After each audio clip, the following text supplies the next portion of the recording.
Hello,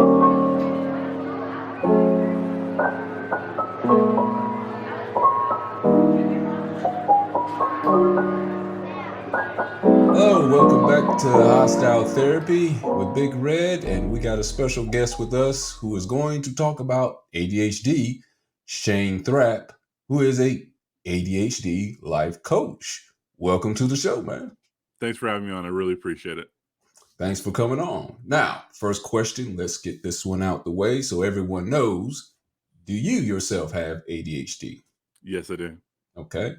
Now, if you could, tell us how you were diagnosed with it when you first found out about it, and how was your childhood dealing with having ADHD? Yeah, man, I've always been that weird kid. I grew up in a really insular community. My dad was super abusive and alcoholic. My mom and she was super religious, and you know, I was always the weird kid. I was always the one outside looking in. And then, you know, a few years ago, when my oldest son turned 8, his teachers came to us and they told us that they felt like he had ADHD and he was having a lot of issues in school. And so I wanted to step up and be a good dad and kind of, be there for him, because his mom she didn't really believe in mental health. It wasn't a big deal for her. And so she wasn't going to give him the support that he was going to need. And so I started really hyper focusing on ADHD. And the more I'm reading about it, the more I'm learning about it, the more I'm going, I think I have ADHD. I'm reading all these papers on it, and of course I'm like, okay, cool. And I had just started dating my current wife, and she's a special needs teacher. And a few months into our relationship, she was just kind of looking at me, and she kind of heard about what I was going through with my son and what we were dealing with and things of that nature. And so she kind of she just asked me, she goes, I think you have ADHD. Have you gotten tested for it or anything? And I said, no, not really. But I've been kind of reading about it. And she goes, I think you need to get tested for ADHD. And so I turned around and went to find a psychiatrist in the area I was working in. Mhm. And, she, you super nice lady, but, she eventually just said, I know, I think you have bipolar disorder. And I was like, man, that does, I've read about bipolar disorder. I don't really feel like that's what I'm dealing with. But she was pretty adamant about it, and she didn't even bother with any kind of ADHD testing. She really didn't, put a lot of emphasis on it. And so she tried me on bipolar medications, and I didn't do good at all. I was suffering quite a bit. They either drove my anxiety straight up the wall, or they put me into super depressed state of mind, and it You were just didn't super work. high and super low. Right, like, I was like, I went back to her, I was like, "I feel like I have bipolar disorder now," and she was like, "See, I told you." I'm like, "No, no, I think the medication is doing it." And, so I was like, "Okay, I'm gonna find another psychiatrist." And the second psychiatrist I went to, again, super nice lady, but she's like, "I don't really," adult ADHD is super rare, and it's not a thing that, many adults actually have. You grow out of it. And I was like, man, I don't feel like that's like for puberty, yeah, like, okay, I don't acne. none of the papers I've read said that. Okay, cool. Um, and so she diagnosed me with major depressive disorder, and I'm sitting there going, yeah, I'm fucking depressed now. Shit. But and took some depression medications, and it actually helped me a little bit. But it didn't really help me a whole lot. And Mm. so eventually we moved to a different area. I wound up finding a different psychiatrist, and whenever he and I were talking about it, I kind of told him what I was going through, what I dealt with. He asked me a bunch of questions about it, and he was like, "I don't know if you have ADHD, but you have a lot of the indicators for ADHD, and we're going to get you tested out for it." And so he got me connected to another group, and an outside group that they did a fully immersive psychotherapy diagnostic, took multiple tests, asked me a bunch of questions about my family history, like especially like my dad, when I would describe the things that he did and stuff like that. And Mm. as they kind of had all of that, they finally diagnosed me with major depressive disorder, and or not major, but with ADHD combined. And I was so frustrated because I'm a pretty smart guy. I I I read a lot about different scientific things, and as I'm reading about them, like, I'm seeing all these different aspects of who I am being incorporated into it, you know what I mean? Hmm. And you know i I didn't, but then, like, here's these doctors who are telling me, and then of course that activates my imposter syndrome. Like, I don't know what's true anymore, and then it causes a lot of stress and shit on me. So yeah, life goes on. Yeah, well, that's kind of been the thing the last couple years where people have been questioning if the science is true. We can put it up there with COVID and people asking, well, we should just trust the vaccine or whatever, trust the scientists. Well, I mean, it's okay to question it because there's a bunch of different doctors out there and they may have different opinions about things. So, I mean, everybody can't be right unless I guess everybody is right. So I think it's okay to actually question these things and see what actually works for you. And then of course there are people who maybe over question it and don't actually want to listen to things that could be actually factual. So I don't think there's anything with questioning, what's going on with your body because no one can tell you what's happening inside of your body. Right. Especially when you take into considerations the human brain, right? Like, we know a lot about it. And ADHD is one of the most researched things that are out there, especially over the course of like the last 10, 15 years. It's massively researched. However, a lot of the research focuses more on children with ADHD, and then like how to help them and like what the causes of ADHD are. And, and so when you're looking at, you know, neurology and the chemistry and things of that nature, that's a lot different than like virology, right? Whenever we're dealing with like viruses and vaccines and understanding how that technology works, you Mhm. know it, I don't want to sidetrack into the whole anti-vaxxer vaxxer kind of conversation, but just as a tangent, um like, the science behind vaccines is really strong, and it's very well known. And like the science behind the vaccine that was created for COVID is over is the theories behind it are 20 years old. The actual science behind the building blocks of it are 15 years old. And so, you know, but when you're dealing with the human brain, there's just so many different variables. You've got genetic components, chemical components, the actual physical makeup, the physiology of your brain, how your synapses are firing, how your different parts are affecting the other ones. Because let's look at anxiety, for example.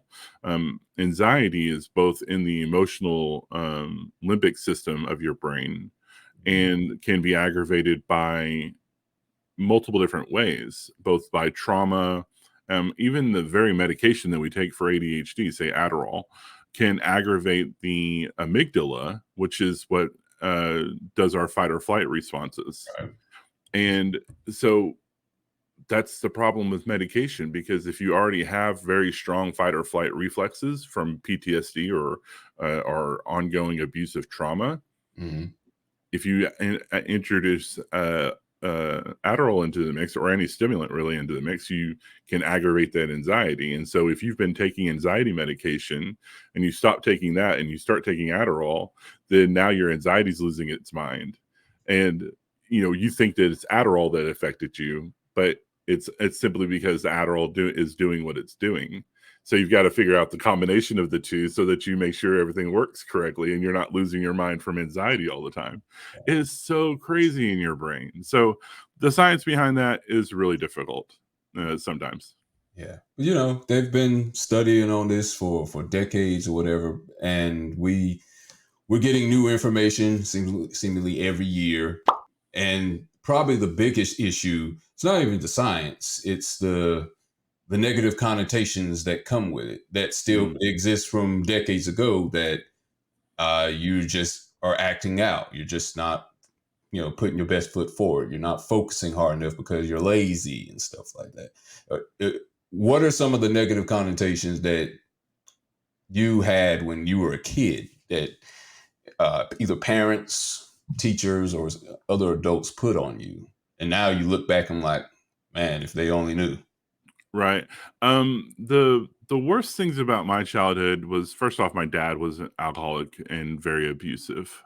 Right. And, looking at like and I'm not diagnosing him or anything like that, but looking at what he was going through, and of course the self-medication with alcoholism, I'm fairly certain that my dad also had ADHD. Mhm. And so my dad's reactions to things was always very extreme. You know, on top of emotional dysregulation and the alcoholism, it was just, you know, that's how he reacted. And so sometimes it was just really emotionally abusive. Like, you're the dumbest smart kid I've ever seen. You read too much. You need to get out there and do whatever thing he wanted me to do that made me more of a man. You know what I mean? He wanted me working on cars, and he wanted me running the cows. And I grew up on a big farm, and we did every now and then we had cows and pigs, and everything else, but most of the time we had chickens. So I always had to go out and do stuff like that. He wanted me to go hunt, and he wanted me to go do all these things, and they weren't really my thing. Right. Right. I wanted to read a good book. I wanted to surf the internet. I wanted to be, able to go hang out with my friends, but these weren't manly things to do. And so that was one of the big problems I had growing up. My dad, anytime I had any kind of behavior at all, my dad's reaction was a belt, or, electrical cord, or a switch, or, a branch, or at one point Very a hammer. designed close to. Yeah, like anything that was within reach and could be thrown was a deadly weapon. Right.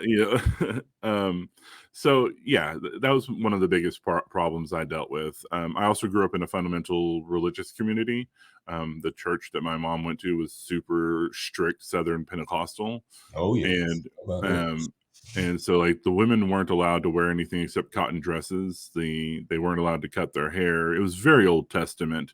Um, and like I had a exorcism performed on me when I was 11. Jeez. Wow. And because What were the what were the things seen of you where they said, okay, this boy might be possessed? so it's honestly, it legitimately is my fault to a point. The preacher was talking about was talking about Noah's Ark, the story of Noah's Ark, and he was pointing out that all of the people that Noah tried to reach out to sit here and say, "Hey, God's going to punish those who don't believe in Him, and He's going to flood the world," and they were making fun of him for building this gigantic ark and things of that nature. And like, he was doing the real big build up, and then he was, he did that thing where uh you know I was just really confused, right? Like, he's like fire and brimstone kind of preacher, so he's just screaming into this microphone in a church that's no bigger than your average house. Right. And I kind of look over my gram, and I said, why is God such an asshole? Wow. Oh God. Yep. Now I can see why. Yeah, I can. Well, I was trying to be somewhat subtle about it, you know what I mean? Yeah, you were But joking kind of in a way, but not well, somewhat. yeah, not just that, but I'm 11 years old, so I don't get this shit, right? Right. And but at the problem was is he had been doing this gigantic buildup to the point where then he wanted to have the congregation go, "Amen, hallelujah." But there's always that little bit of silence that everybody is, to kind of signal everybody. And I happened to ask the question at that point of silence, and so the entire church hears me. They all turn around at once. Yeah, like the organ shrinks, the drummer stops doing his little beat, and everybody just kind of turns and looks at me, and he like turns this weird shade of red and like comes stomping down the aisle, grabs me by the arm, yanks me up to the front of the church, calls the elders to the front of the church, and then grabs the holy water. And for an hour, I have like 12 old white dudes spraying me down with water and oil, I and think in no way, shape, form, or fashion the good way. I Like think they're that's speaking, called they're waterboarding in some well, circles. they weren't like drowning me with it, but they were just kind of like spraying me with it and stuff like that. It was really bad. It was kind of like a bad 70s porno, except really wrong in bad ways. That And so, sounds like a torture method, though. right. Well, And so, you're 11 years old. yeah, I'm 11 years old. I have no idea. These dudes are screaming over me in tongues, and like, obviously, that did a lot of damage to me. I can look back and now and see the humor of it, but for a very long time, I never even told my mom about this. I think she may have heard through the grapevine, but I Well, never she told my wasn't there. parents about the. Yeah, she wasn't there. No, Okay, I thought she was there. no, it was my grandma who was there. Anyway, so that was like the family aspect of it. Teachers either loved or hated me. You know, Hmm. I was always super smart. I was, at the beginning of every school year, starting from fifth grade on, I was always the person who was able to test really well. Right. And my habit was I would read the entire textbook within the first couple of weeks Hmm. for each one of my classes. And that way, whenever they would, ask a question, I knew the answer to it. I Hmm. had this really strong people pleaser methodology that if I was able to show the teachers that I was super smart, then they would appreciate me and they wouldn't judge me and they wouldn't think bad of me because I had all that at home, right? Hmm. And you know that was part of the problem actually, because I didn't take the time to learn along with everybody else. The rest of my peers kind of looked at me and they said, "Oh, he's just a know-it-all," or he's a big nerd. And of course, being a nerd back in the '90s was a bad thing. Right. Not so much And now because we got Bill Gates is a billionaire off of that now. yeah, thank you, Bill Gates. No, but I dealt with that, but I also started getting bored in all my classes. And of Good point. course, Hmm. when I'm bored, I go to sleep. And the teachers loved that when I was awake, I would answer these questions and have very, very good, well elucidated answers for the questions. But then here I am the rest of the time asleep in their class. So they Hmm. would give pop quizzes, and they would, make sure that the tests were, given out at random times to try to trip me up. The problem is I actually knew most of the subject matter, and I could ace most of my tests, and I would take the test within like 5 minutes and be done. Hmm. And so they understood that I knew the assignments. They understood that I knew the subjects, but they didn't understand why I couldn't stay awake. And of course, like they'd tell my mom and dad, and my mom and dad would punish me in some way. And so then I just said, I'm doing really good at this, right? I'm really fucking smart. But now I'm being punished for being too smart. Yeah. It's And so unproductive. yeah. So I stopped trying, I stopped trying so hard. And so then, of course, my parents and teachers like, why aren't you living up to your potential? Because you told me not to. Thank you. Reward the behavior that you want, guys. Reward that behavior. Don't punish the behavior that is somebody trying to do their best. And so, like from there, from I'll say eighth grade on, it was just me essentially coasting. I still read the textbooks, but that now it was just because I didn't give a fuck Right. and I just wanted to get through the classes and things of that nature. Now, I suffered in mathematics because math has just always been my thing. Like it's always been the hardest thing for me to understand because there's these very abstract mathematical equations, especially when you're looking at algebra and geometry. And we talked about this, Mhm. like when you start getting abstract outside of the addition subtraction, my brain just says fuck it, I don't care. You know what Mhm. I mean? And so of course now I'm taking home C's and D's in math because I don't get it, and my parents, of course, punish me the way that they feel is appropriate, and so I just had to deal with that. And so again, now I'm checking out. I don't care about this stuff at all. And I was skipping math classes, because there's no point. And of course, our education system being the fucked off thing it is, you get in trouble for that. So it was just constant negativity and constantly having to deal with teachers who refused to understand what I was going through. And of course, nobody really understood ADHD Right. back then like they do now. And so I wasn't tested for it. I wasn't ever even, it wasn't even remotely brought up. Mm-hmm. So Well, that brings me to my next question then. Like, if you were superintendent or whoever, organizes how schools are, set for education, because of course we don't learn at the same way that, I call them normies, the ones that don't have a neurodivergent, issue or whatever, or gift, however you want to look at it. If you had to set up how a class should be for someone with ADHD in a perfect world, how would you set it up? ironically, I actually just did a podcast last night on education reform. So I have the really good answer for this one. No, here's the thing: setting up a school for people who are neurodiverse, including those with ADHD and who are on the spectrum, actually benefits all the students.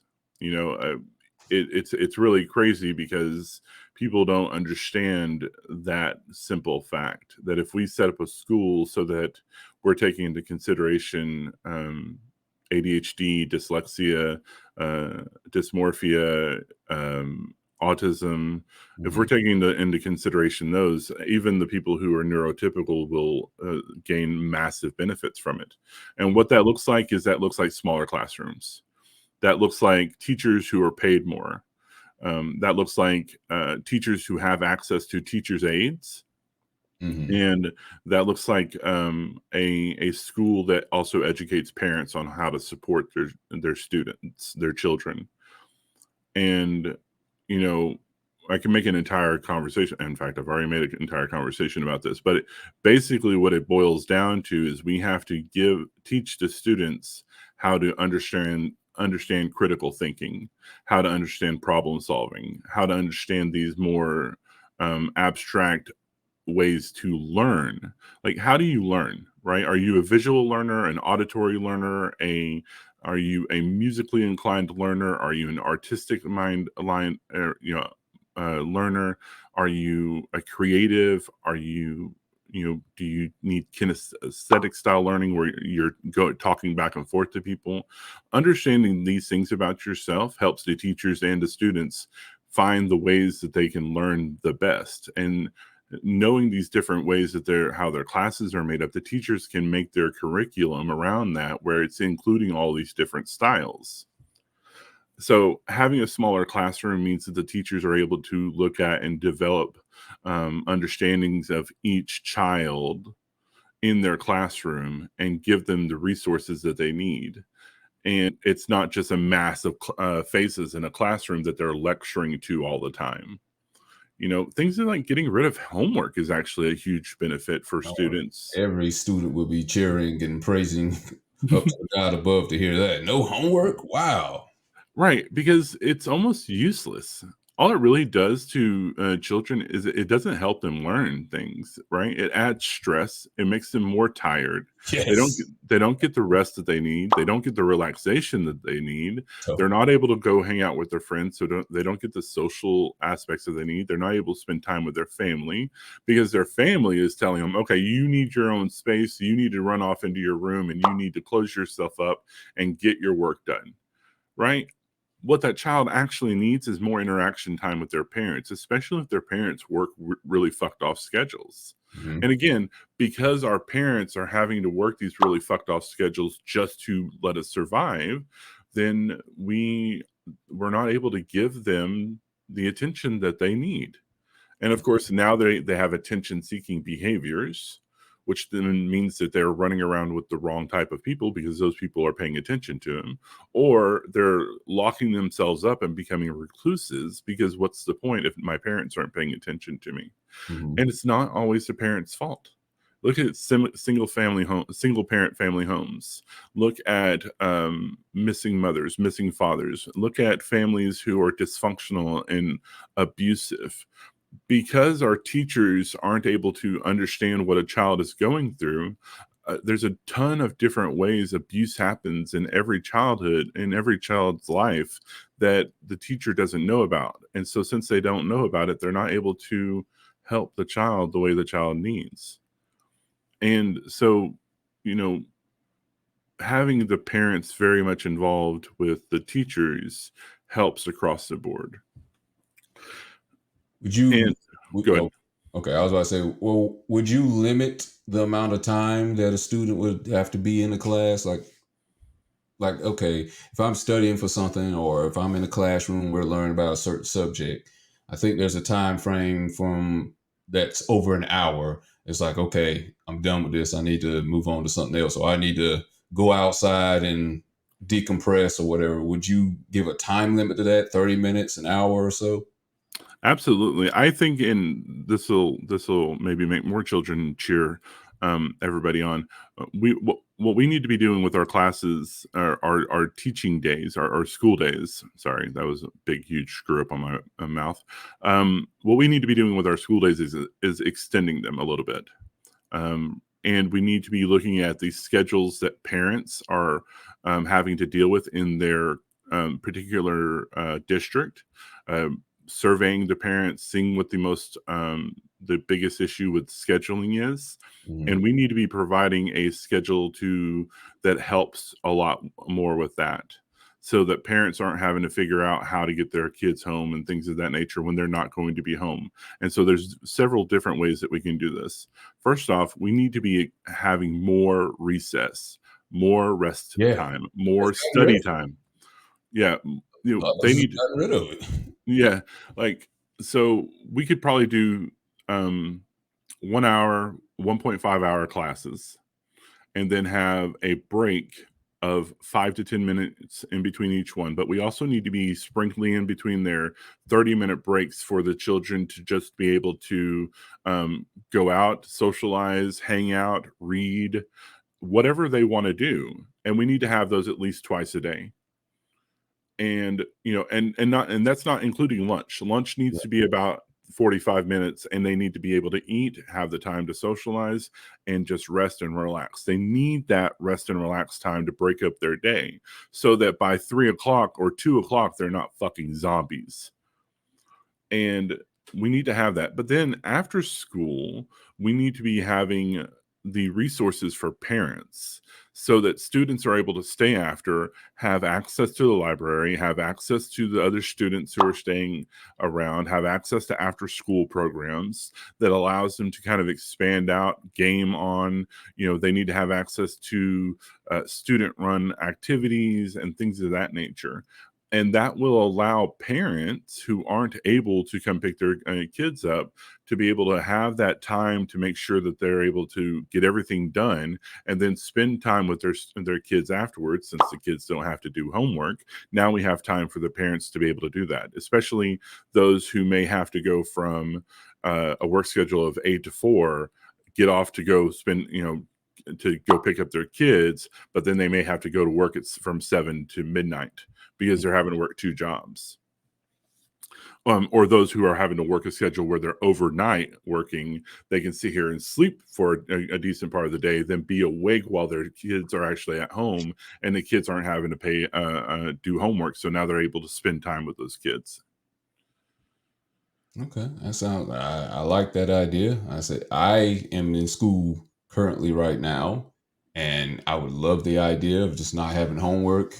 I have to, try to give myself breaks in between 20 to 30 minutes. Just kind of let my decompress or whatever, get all the stresses of what I was just reading about out of it. But then sometimes, if it's something as you were talking earlier, if it's something that interests you, it's hard for you to stop, and you do get in that hyper focus um, part of the ADHD brain, which I want to touch on for a minute, because you did talk about how at the beginning of some of your classes you would read the whole textbook and kind of just get it out of the way. Now, was hyper focus involved in that because you wanted to, show that you knew you knew what the book was about, you knew what the knowledge of the class was about? Was there a hyper focus involved in that when you were trying to read the whole book? Yeah, I mean, that's the thing. I loved English, right? I loved learning the English language. I loved learning about science, and I loved learning about history and the social sciences and things like that. I loved learning from the books.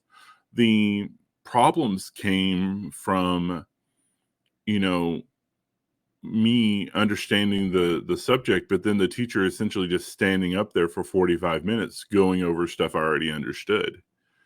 And of course, like, I'm one of those people that if I'm bored, I sleep. That's just my nature, the nature of the beast with me. If I'm bored, I sleep. And that's not uncommon, but the thing about it is like we literally beat the hell out of our kids for doing that stuff. Like, instead, we need to be, again, considering how the kids learn and taking that knowledge and understanding to create a classroom that hits all those points for people. You know, go ahead. Okay, I was about to say, for people who don't know, how hyper focus works, can you describe in your own words, like, what does it feel like when you're in that mode of hyper focus? Time essentially stops for me, Ah, right? I am so engrossed in what I'm learning or reading or watching or listening to that everything around me just essentially narrows down into this extreme focus into what I'm bringing in because I love whatever I'm learning. I love whatever I'm doing. It's like this amazing aspect of whatever it is that I've decided to do. And for a lot of people, it's kind of a superpower, especially for yeah, people with ADHD. definitely. The problem comes into play is we don't understand and we've never learned how to break up our time so that we're not forgetting about the other things that we need to do. Hmm. And, when because we're not taught that in school, we're not given those tools to understand how to use hyperfocus in a way that allows us to follow through with the things that we need to do on a regular basis and also learn the way that we need to learn. And so we get into this really strong groove and everything around us stops and it's like 10 hours later and Hmm. our spouses are going like, dude, you spent 10 hours playing that video game, All right. or you spent 10 hours watching YouTube videos on woodworking and you don't even have woodworking tools. You don't have And wood in the house. like, and I'm like, I don't have woodworking tools yet. Like, I'm getting prepared for that. you let me get that impulse spending out of the way, and we're going to sit here and have a complete workshop that I'll never go into again. Right. I totally understand what that means. It's like I have three different ways I'll describe it. It's like being in a dark, pitch black room and you're trying to find your way out, and there's a small flashlight that you have to focus on to find your way out. Tunnel vision. Hmm. The other way I describe it is it's like the Matrix. When Neo slows everything down and you can just focus on the speed of the bullets or dodging the bullets. Hmm. Time slows down. Or like my other and one of my favorite scenes in movies is Quicksilver in the X-Men movie, where time just slows down to a crawl and he's able to do all these things. It seems like there is no time around where he's Hmm. at. And of course, like you said, 1 second can seem like, well, an hour can seem like 1 second, and 1 second seem like an hour, and then next thing you know, you're doing something at night, like organizing the garage, and then the birds are chirping outside. I'm like, oh, 6 a.m. I gotta go to work. I haven't slept Yeah. tonight. So Uh, it's detrimental that you didn't get any sleep, or you forget about eating. yeah. Yeah. Right. That's happened to me a number of times. And, you know, and again, we just don't learn how to, to use hyperfocus, right? What we learn is when we are hyper focusing that when we get done, we're getting in trouble for it. Hmm. And we don't learn that we should set an alarm to break it up so that we don't spend the 10 hours doing it. That we have to set up reminders for the things that we need to do. We don't learn this stuff as kids. And then as adults, we think we can just kind of power through it. Or we feel like we're failures for not being able to power through it because everybody tells us you should just try harder. And they make fun of us for having so many alarms, or they make fun of us for asking for help to remind them to do something, or they make fun of us for the, or playing too much video games Hmm. instead of just understanding that's how we're de-stressing and that's how we're relaxing. And granted, we shouldn't play the video games for 10 hours all the time. Sometimes it's okay. But, you know, we need to, our society doesn't really get it. You know what I Right. mean? Yep. And we were talking about that yesterday. We talk about the fight or flight response. Most people get that when they see a car coming towards them and they're bracing for the impact, or they see a crime happening, or maybe something about they have to give a speech and they're nervous about being in front of a crowd. They experience that at certain moments. The problem with us is we experience that damn near the whole day. Hmm. And this is, imagine you're in fight or flight response, which is a stressful act to something maybe terrible coming towards you the entire day. And then when you're using up all that dopamine, whatever that comes up, and then you just drop, you go from feeling extremely excited or stressed to sometimes depressed Hmm. because you have a level of anxiety the entire day that you have to deal with, and it could come from several different places. And it doesn't even have to be anything like the things I just named. It could be just getting up and getting to work on time, or Hmm. fixing the food for the kids in time so they're off to school. But that's elevated on that, or just anything. It could be the smallest thing. It could be, I didn't make the bed up before I left, and oh man, it looked unkempt before I left the house. How am I going to deal with the rest of the day? Did I leave the stove on?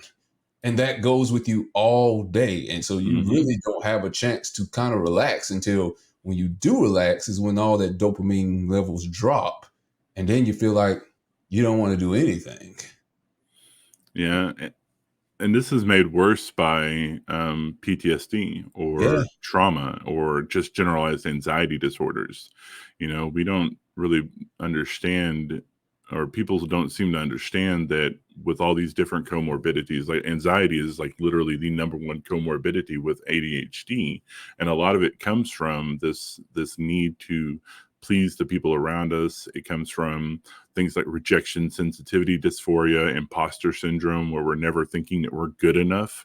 And anytime that we do anything that is rewarding ourselves, we're taking away from what we could have been doing to be productive members of society, or helping the friends around us, or doing the chores that our spouse wants us to do.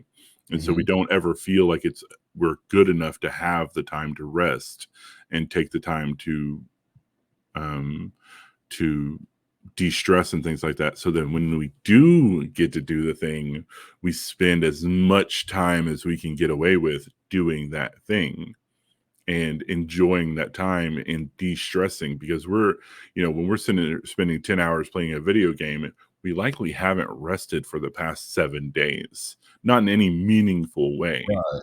And so, we have to deal with this stuff the way we have to deal with it when we're able to deal with it.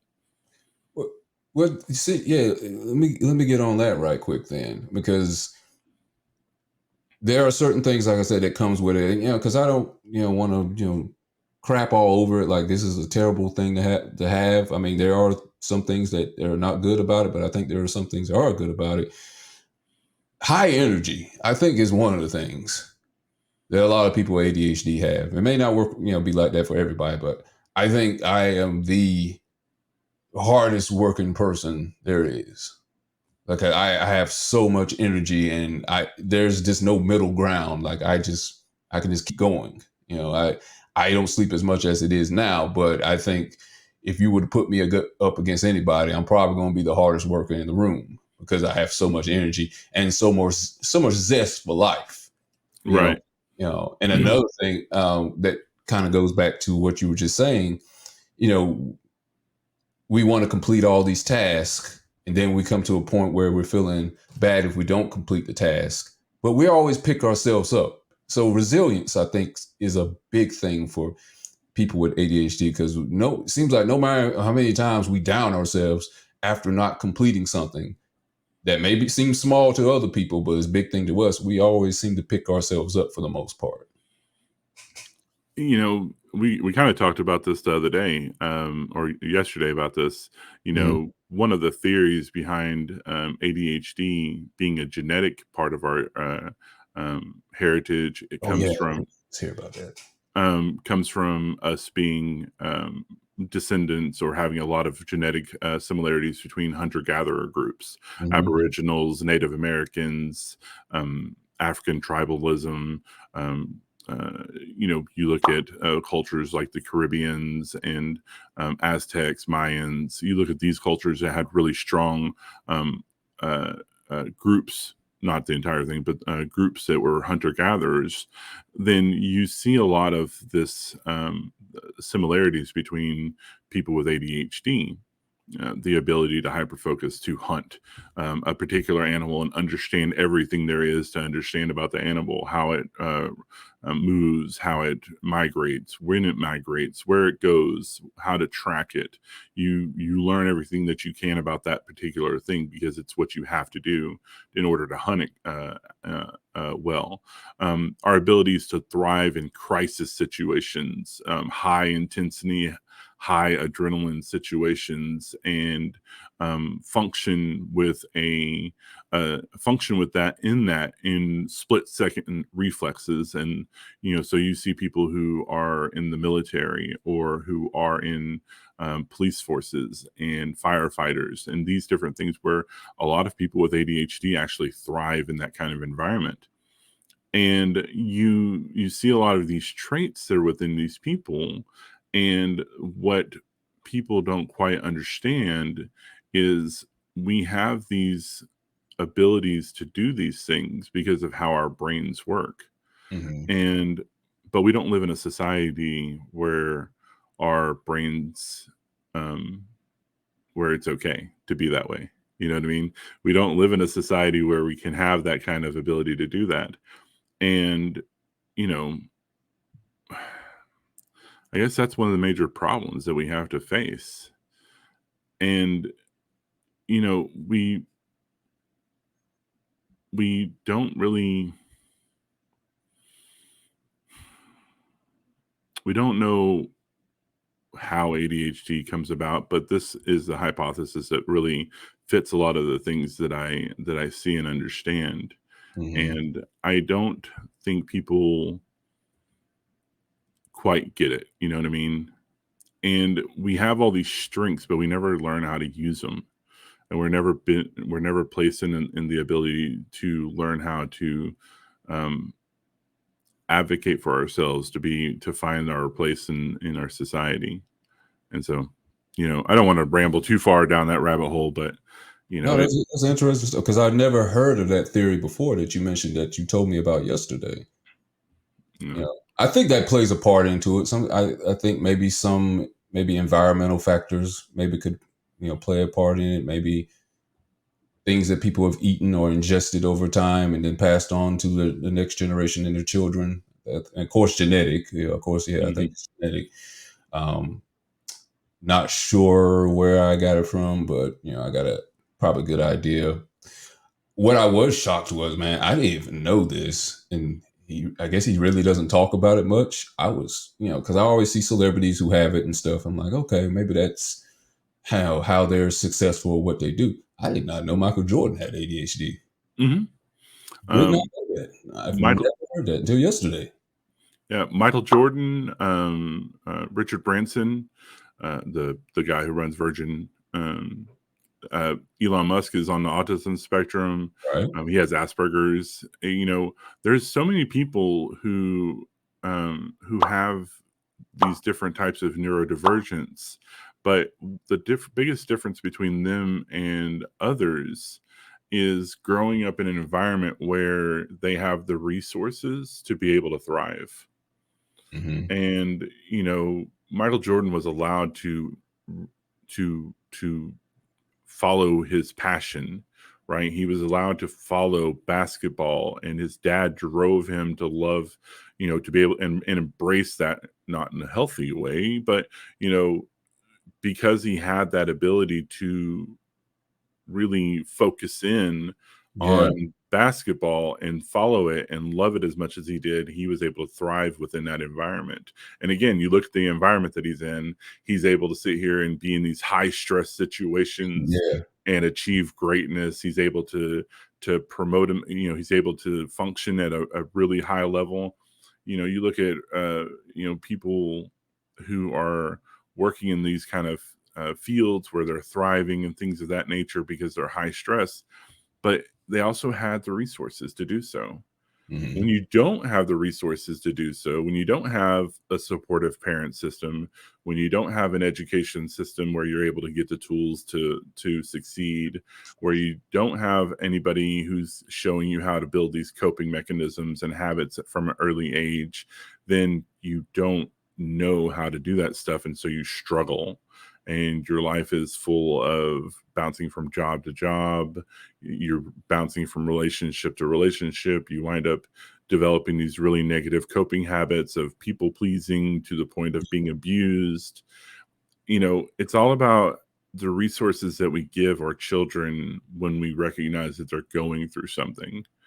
And these super wealthy, millionaire, billionaire types of people who had those resources are able to then thrive. And you know that's the one of the biggest problems with neurodivergence in America. Those who have get better, and those who do not get worse. Right. Okay. But tell me, you're a life coach who deals with people with ADHD. So um, tell me how you do your work. How do you work with people? How do you start off with? Do you work with kids and adults, or is it just kids? I primarily work with adults. Kids Okay. come into play because, again, since it's a genetic factor, a lot Mhm. of parents who are dealing with ADHD themselves are also trying to learn how to help their students, or how to help their children with it as well, because that's how they discovered that they had ADHD, was, again, their children have it. And primarily what I do is I work with them, and I essentially give them the education that they should have gotten at a younger age. Mhm. First I need to determine, like, what aspects of their life are they're going through the worst parts of it. Is it their family? Is it their work? Is it a combination of health and mental health? Like, what is the combinations of things that they're having the hardest times with? Once we determine that aspect of it, if there's a large number of different issues that are relevant to mental health or physical health, I also want to make sure that they're working with doctors and psychiatrists to kind of make sure that they've got the diagnosis that they're supposed to have, making Mhm. sure that they're getting the health needs met that they need to have, and making sure that they're working with therapists as well. Because as a coach, I know my role, right? I know my lane, and I stay in it very strongly. I want you to have a therapist who's going to be able to be there and show you how to have healthy coping mechanisms, because then I can come in after the fact and help you maintain those habits and coping mechanisms going forward.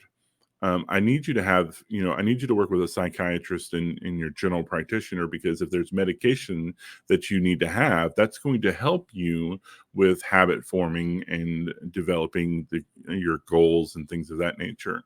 So that's the first aspect of things, working out and figuring out who you are, how you are, and what you need.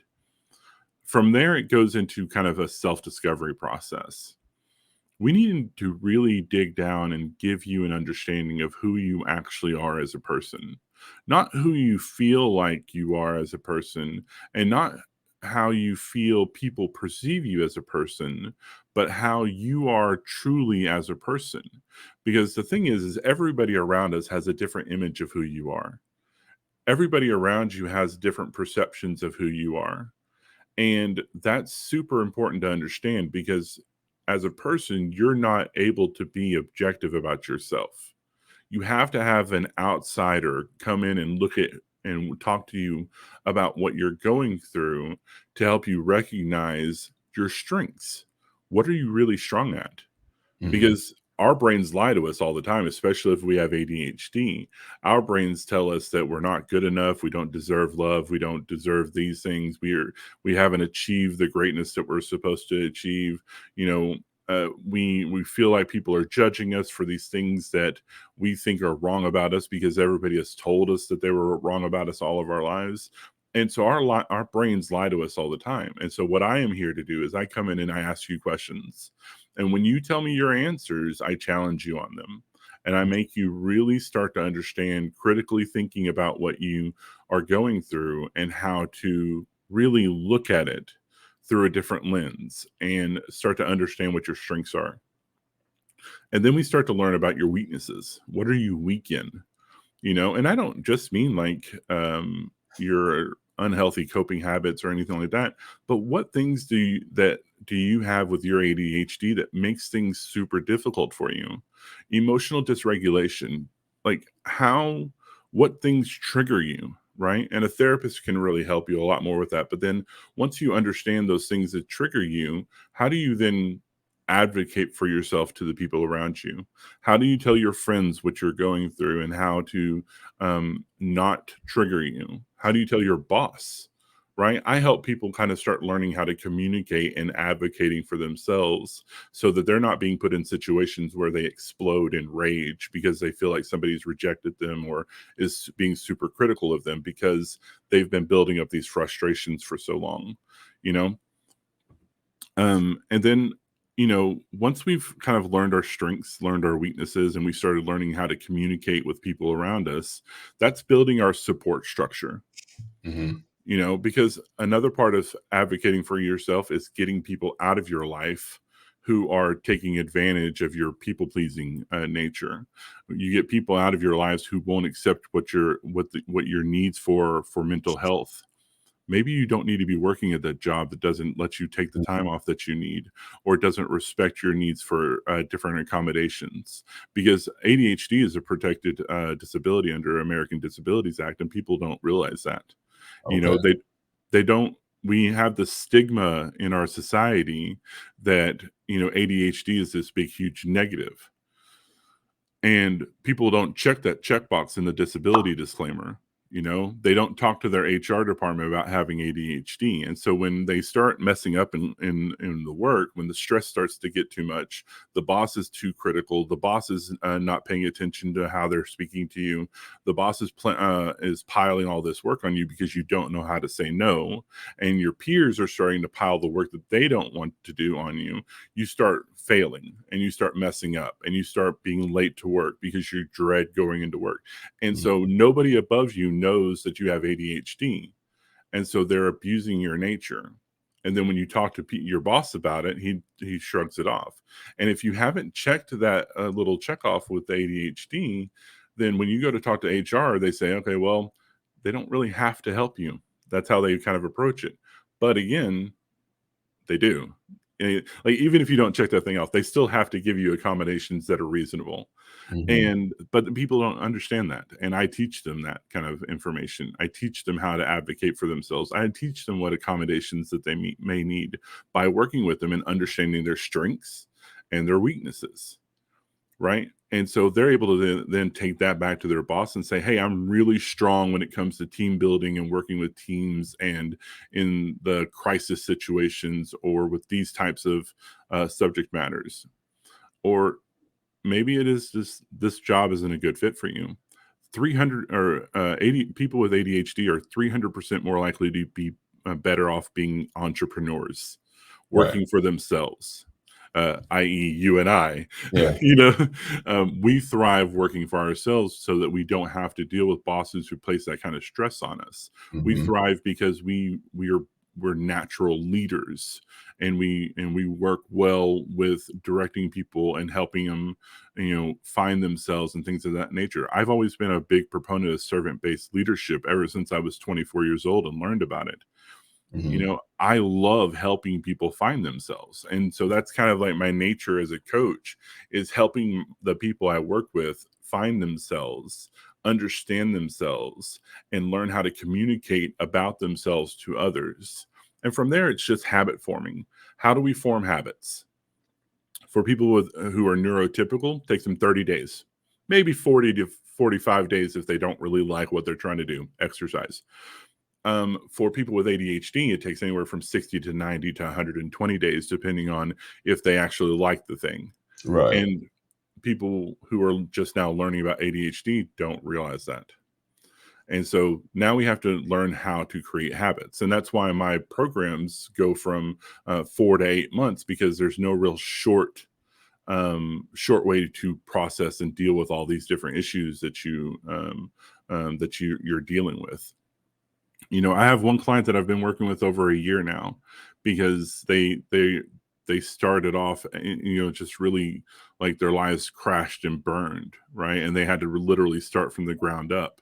They weren't even able to get medical care until we started working to finding them a career that they were happy doing, that had insurance. And so there was this whole process. And he was able to, once he had this understanding of his strengths and weaknesses, then go speak to his bosses and really take the time to find the job where he was a good fit. And he actually wound up becoming a brewer, like working at a microbrewery. And his boss, he told his boss, hey, I'm really good at these things. And his boss was able to put him in those roles, and he's thriving, but and it became even better once he started getting medication and therapy, so I also help them understand that it's not just medication that helps you. It's not just going to a therapist that helps you. It's not just the support structure that helps you. It's all of it working together. It's creating this environment of success around yourself, this mindset of success. Because again, our brains lie to us all the time. And until we truly know ourselves and then are able to present the authentic people who we are, without fear of judgment from the people around us, because we've shunted them out of our lives, then we're not able to be comfortable enough to be able to communicate with people about us. And I teach people how to do this throughout the entire process. And each person is different. Each person's ADHD is different. Each person's life is different, and their circumstances are different. So I can't give you a 5-step program to cure ADHD. There's no curing ADHD. We live with it all of our lives. Yeah, I was going to ask you that too. Yeah. Here for it. Right. But I've seen coaches and therapists who sit here and they say, oh, I've got a 10-step program. And when you get done with this program, you're going to be cured from ADHD. And I'm like, motherfucker, let me tell you something. Well, that's just shock therapy.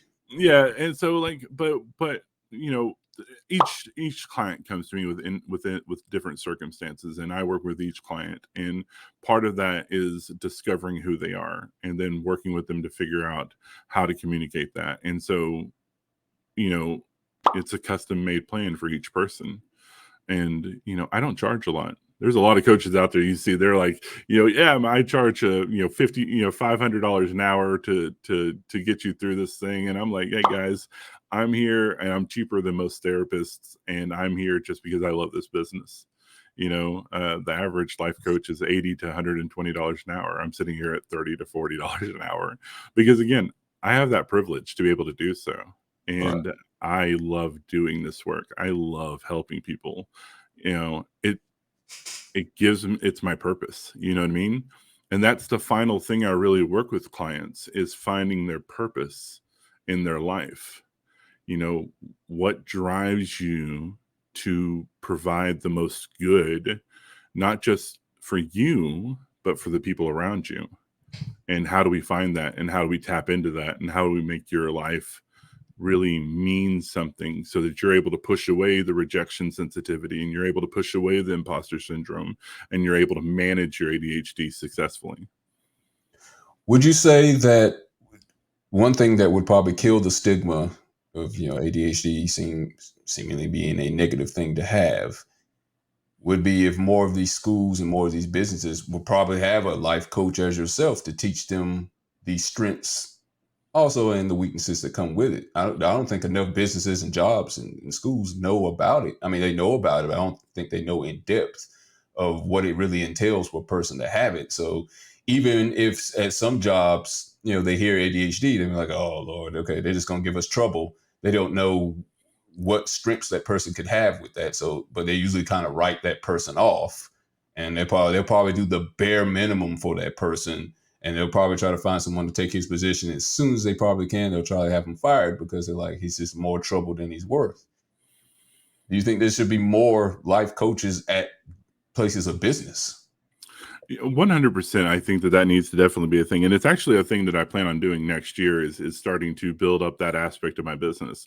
I created my business, Creating Order from Chaos, simply because I wanted to have a umbrella business where all of the different things that I wanted to do to help people and help businesses could kind of fit underneath that thing.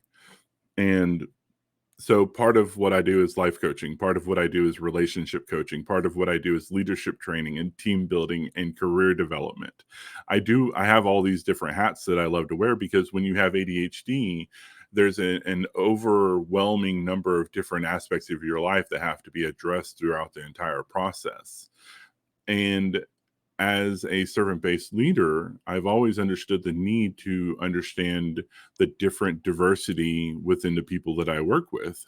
And having a person working in a business who understands neurodiversity, not just ADHD, but actual Right. true neurodiversity, autism spectrum, ADHD, dyslexia, understanding these learning disabilities, understanding how people learn and educate themselves. These definitely need to be roles that are filled.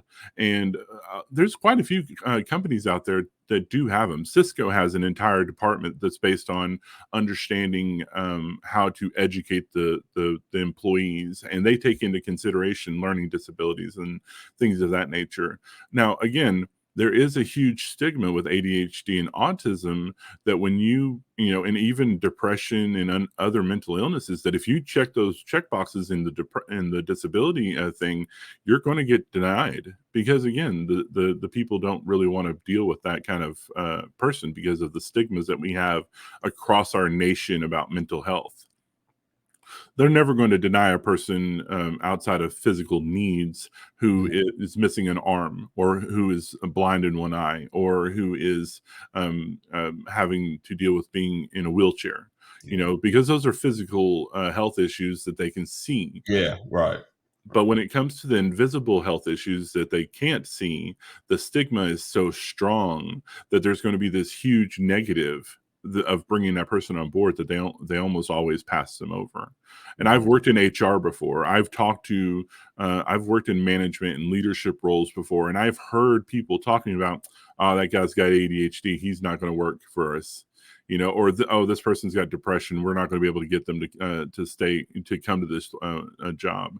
I've heard different HR managers sit here and say, we can't hire that person. They're paraplegic or they're they're paraplegic and they won't be able to function in the office environment.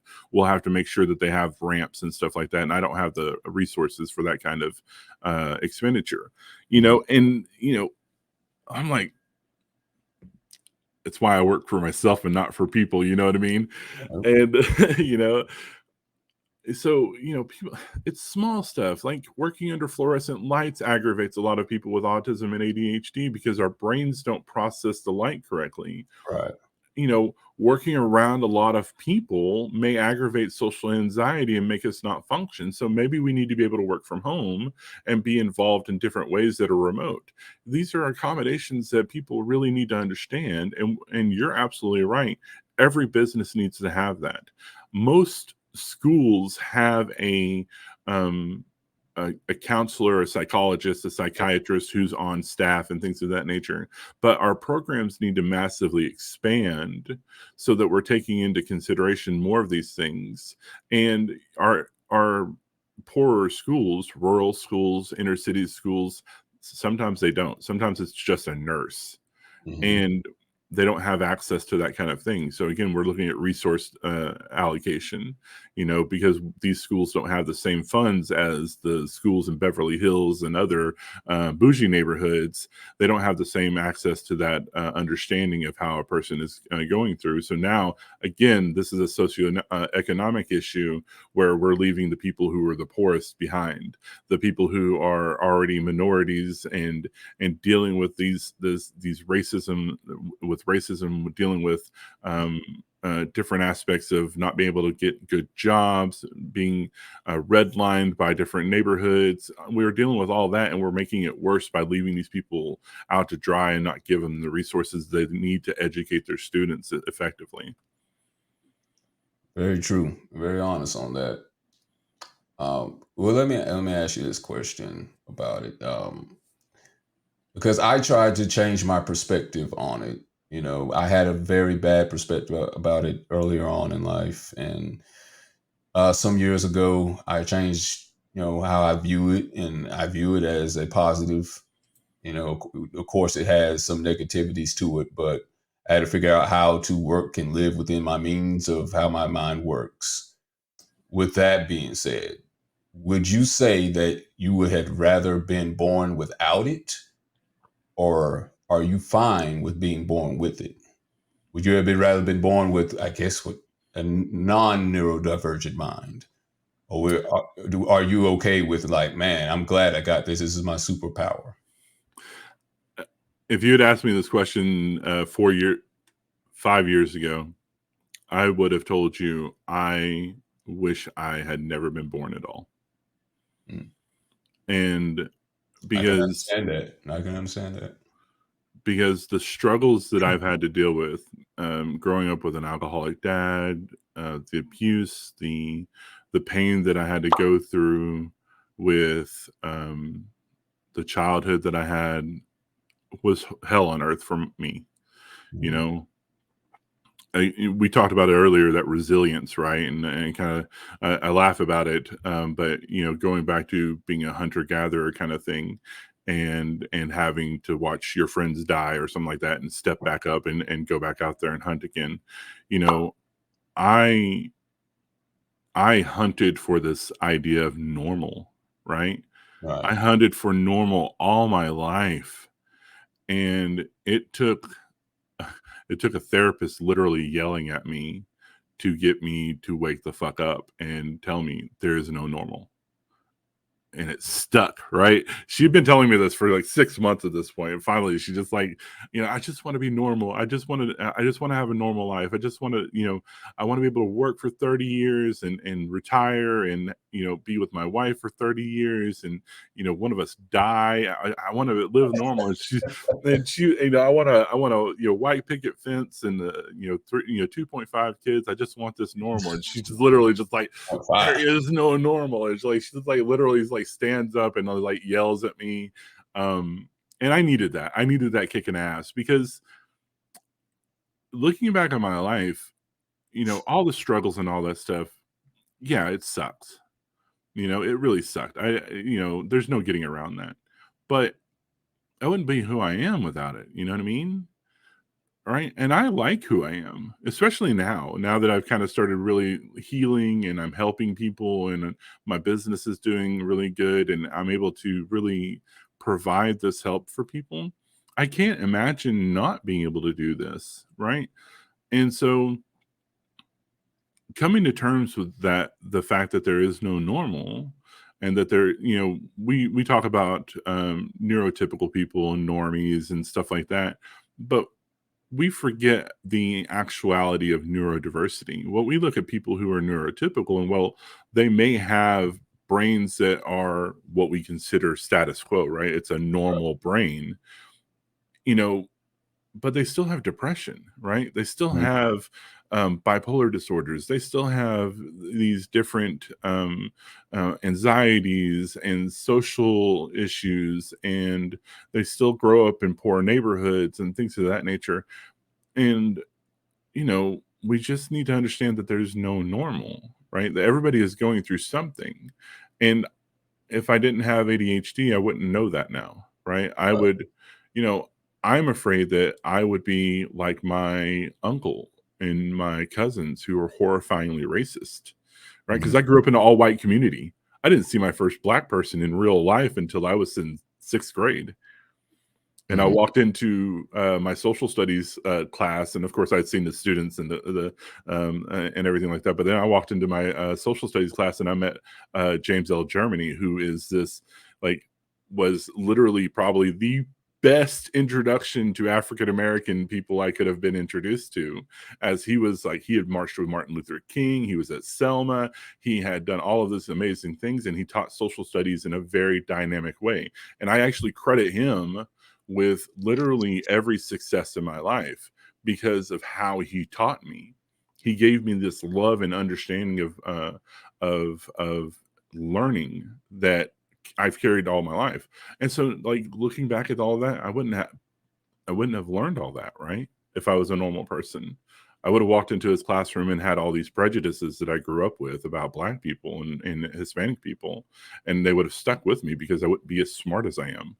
I Exactly. wouldn't have the ability to adapt to new situations as well as I do. I wouldn't be able to be as resilient as I am. And so I would have been more stubborn and more willful about what I thought was the correct thing. And so nah, I don't regret it now. And I wouldn't want to be born without it because again, I wouldn't be who I am today. I wouldn't be the giving, loving person who I am today. I would have continued the cycle of abuse with my kids. I wouldn't have learned from all the different traumas that I've gone through on how to teach my kids to be compassionate and empathetic human beings. You know, I all everything that's made up who I am, the kindness that I have is all because of all the trauma and all the abuse that I went through as a kid. So no, I wouldn't want to be normal. Beautiful answer. I like that. I mean, it's pretty much along the same thing I would be saying too. Yeah, quote unquote, I wouldn't want to be normal, but I wouldn't want to be without this. And Hmm.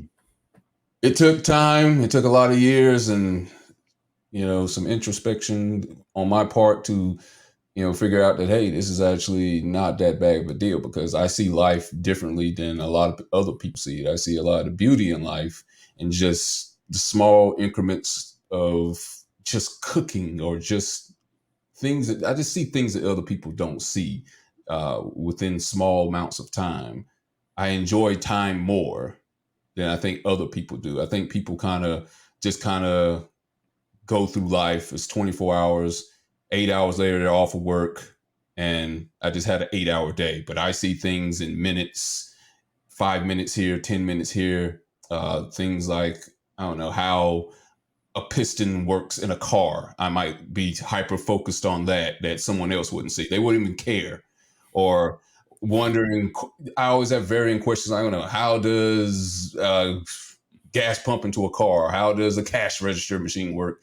Things that people just find, silly to even think about. Or I just have dreams about doing stuff all the time that people are like, okay, I'm too old to do this now. Forget about it. I always have dreams of things that I could always do. Learn how to play guitar, learn how to maybe pick up a saxophone one day. And of course, I might pick it up for like 5 minutes and then put it down. But it's the excitability of waking up every day, of thinking of things I could do, is what drives me. Hmm. Every day is what drives me, is like what new thing I can do. Before I had those same uh, imaginations or dreams, but what the negative part of me would always be like, there's no way you can do that. Hmm. Why do I keep having all these things coming up in my head, knowing I can't do it? Now it's like, if I really try to set up a plan, I might can still do that. And if I don't do it now, maybe I can do it later. Maybe I can do it when I'm 75. I'm 41 right now. Maybe I can do it when I'm 89. I still got time. Yeah. I'll keep dreaming that way until the day I leave this earth. And that's what drives me every day, is I'm excited about life. Oh, I'll give you another example. I don't sleep a lot, right? And I know that's not the greatest thing in the world because people are like, you should get your sleep and get your rest so your mind can recuperate. Before, it was I can't sleep because I know I'm not going to get the things I want to get done. And there's so many things I want to get done. And I'm stressing about, waking up for the next day and I can't go to sleep. Now I can't go to sleep because I can't wait to get up and do those things or try those things. So I think a perspective change is a huge help for a lot of people who are suffering with ADHD. Yeah. And, you know, that is very true. But something that else is out there that bothers me, and it's superpowers. Mm-hmm. People love to talk about superpowers and how ADHD is a superpower, and that's super frustrating for me. Mm-hmm. Because for some people, especially people who live in an environment where they were able to have access to the tools and people and tutors and resources that they needed to thrive. They grew up in really supportive family homes. They had teachers who understood and diagnosed them early on, and they were able to have early intervention. Like ADHD can turn out amazingly, Mm-hmm. and they then use their privilege that they've grown up in to then sit here and say ADHD isn't that big of a deal. It's a superpower. All you've got to do is just do Uh, the things that you want to do. I understand that. And that's great for them. That's amazing for them. But it it causes an issue for the people who didn't have the same resources, who didn't have the same access to resources, who didn't have the same family life and things of that nature. Mm-hmm. And, it minimizes the pain that a lot of us have gone through to get to the point where we are today. Mm-hmm. So we definitely need to understand that when you're learning about how to process and understand your ADHD, we do need to learn that there are aspects of ADHD that we can use and become and be very powerful in using them. Mm-hmm. However, we also need to recognize the limitations that ADHD places on us and other people so that we're not minimizing that pain and minimizing our pain and Mm-hmm. trying to ignore it and not processing it the way we do, because then when we do that, we crash and burn. When Right. we do that to other people who haven't been able to start processing ADHD the way that we are able to now, then that minimizes and causes them more frustration. And why can't I be like that, right? Why can't I get to that point? Why can't I make these changes like you did? And so when we talk about ADHD being our superpower, we also need to be like, hey, I had to struggle to get to this point, and we need to be having a handout to those people to talk to them about what they're going through and giving them the tips and the tricks and the encouragement that they need to start understanding themselves. I run one of the, or I help run one of the, actually, no, it's the largest men's ADHD support group on Facebook. And there's a few people who come in there and they want to brag about ADHD being their superpower. And it's so frustrating for me because I also see the hundreds and hundreds and hundreds of people coming in, literally crying, talking about feelings of suicidal thoughts and the pain that they're going through, and then they see people making these statements of how ADHD is a superpower, that and they're ignoring the pain people go through, and they feel like even worse. Like, why can't I be like that person? And so I recognize as the mindset changed, or as my mindset changed, I also needed to make sure that I was taking into consideration what other people go through. And then as I learned, that's what drove me to want to become an ADHD life coach.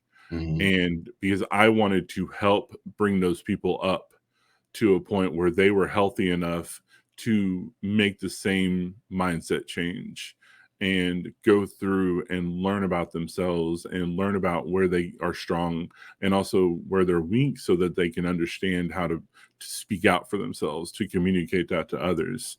And that's the whole backbone of my business, is helping people make that mindset change. Also, our world needs a mindset change, man. Yeah. You know, we've got to get away from the stigma that our nation has against mental illness and neurodivergence like ADHD and autism. Like, we've got to get away from that, because we are doing nothing but causing untold trauma. It's like that's the biggest reason why suicide is skyrocketing. You know, when you've got family members who are constantly deriding a person for being different, homophobia, transphobia, mental illness, stigmas, neurodivergent stigmas. When you've got people constantly negging you about this stuff, it makes you feel like shit. And if you already like have that propensity for depression or propensity for high anxiety and stuff like that, like you're just piling this pain on top of people. And our schools aren't doing not a good enough job educating people, and our parents don't have the time to teach their kids what they need to learn. And our society is showing us all these videos and different negative news stories, and our political system is so polarized that we're just piling all this pain on people. And we need a serious social change across the nation, or we're just going to be sitting here mad maxing it here in a few years. Oh no, I'm Mad Max. Better than Waterworld. That was a tragedy. Yeah. Well, I like to look at it like you were talking about with the superpowers, X-Men, right? You Hmm. had people who were mutants that were out on the street that people didn't care for. They discarded them because they thought their powers were evil or whatever, and they didn't know how to use their powers. And then they would go to Charles Xavier's school for mutants, and he would help them cultivate their powers for good. Now there would still could be weaknesses, like I don't know. Let's see, Cyclops, for example. Hmm. Cyclops had the red beam, but he couldn't just look out of his own eyes without firing that laser beam and destroying whatever was in his parameter. But if he had his superpowers somehow maintained within those shades, then he could use it for good. Still had a weakness. So he had to know what his parameters he could go past, and he could. But once Charles Xavier, life coach, I'm saying that you got the head. You could be Charles Xavier. I got too much of a beard though. The multiverse, There multiverse. you Xavier. go. He helped cultivate his powers, and he could use them for good. He could tell him how far he could go with those powers. Or I don't know. Let's see, what's another one? Jean. She had powers where she could control mental aspects of people's minds. She controlled people with her mind, whatever. But if he didn't help cultivate, then she turns into the Dark Phoenix and could destroy the whole universe if she wanted to.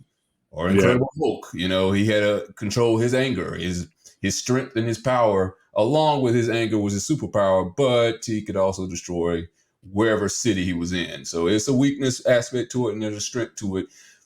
People like you, life coach, are trying to help people cultivate those superpowers and help them understand don't put yourself in this situation because it also can work against you. Hmm.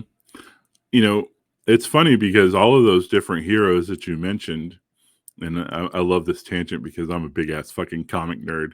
All right. All of those different people become super powerful when they start to learn how to accept themselves and not let the people Good around point. them judge them. Good And point. so, like, you know, like everybody sits here and they look at Cyclops and they're like, "Oh, he shoots lasers out of his eyes." Actually, what Cyclops has his eyes are portals to an entire universe made of concussive force. You Mm-hmm. know, Jean Grey is possessed by the Phoenix Force because she's one of the most powerful telepaths in the world, but also because her brain has the affinity to be able to expand to encompass the Phoenix Force. Mm-hmm. Incredible Hulk, once Bruce Banner starts to understand and accept that the Incredible Hulk is a completely different personality and who has his own hopes and desires and the frustrations that he's built up because of all of the anger that he himself feels at the society around him. Once he starts learning how to accept himself, he starts becoming even more powerful and eventually winds up becoming so powerful that he's able to stay cognizant as the Hulk and and have not the same amount of intelligence as he is when he's him normal self, but he's able to control Hulk and focus Hulk into certain situations and process things quicker and fight more effectively. And so it's when the Hulk loses or gains too much control and the rage gains too much control that he becomes World War Hulk and he shatters Manhattan. um what I what I want people to realize is just because we have some of these abilities that are super powerful, we still need to we still need to temper that with compassion and understanding and acceptance and empathy for everybody else around us. And so, it's great to think that to have that mindset change. It helps us so much to have that mindset change. We just can't take that mindset change to the levels of where we forget about where we came from and forget about the pain that we went through to get to that point. Right. And I think that's the biggest key that we need to take away, for not just ourselves but for the society that we live in. I agree. Okay, so we're going to go into the last part of the interview called the last words, where I'm going to ask you, well, I'm not going to ask you, I'm going to give you some words or a phrase, and I want you to tell me in a sentence or two or a paragraph what these words or phrases mean to you. Okay? Yeah, with me having ADHD, they're going to be long paragraphs. But you're going to hyper focus on it, though. Yeah, I got you.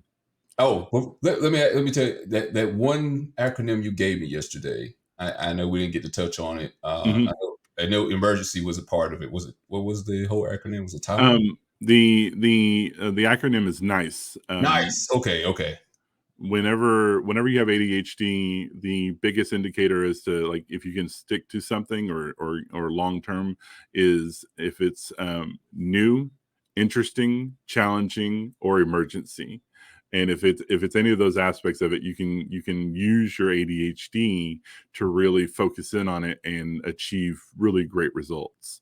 But the thing is you have to be able to control those aspects of it, not just let it be introduced into it. Okay. Which one of those letters you think you're about to use now? I have no idea. Interesting. Okay. Interesting and challenging and emergency, because you're not going to give me any damn time to talk about this shit. Okay. All right. Your first word is acceptance. What does that mean to you?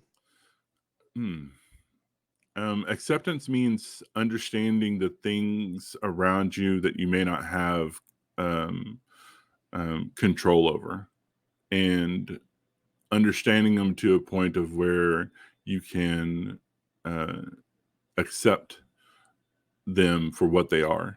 If that's the people who are around you, that's the circumstances that you're in, that's the emotions that you deal with, that's the ignorance that you have. Accepting is understanding what you don't have any control over. Okay. Good answer. Your next word is peace. Peace is learning to accept the things that you can't control and love the things that you have in your life that's made you who you are.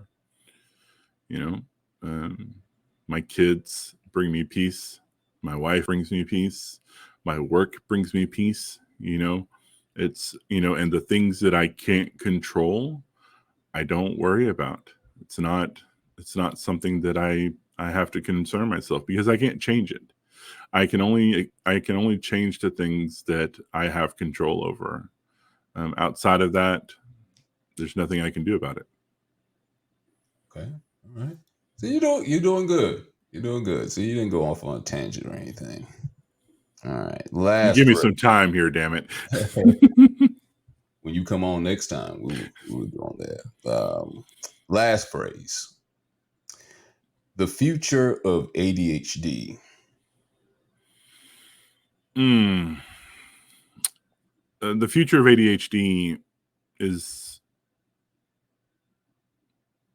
the future is the future of our society.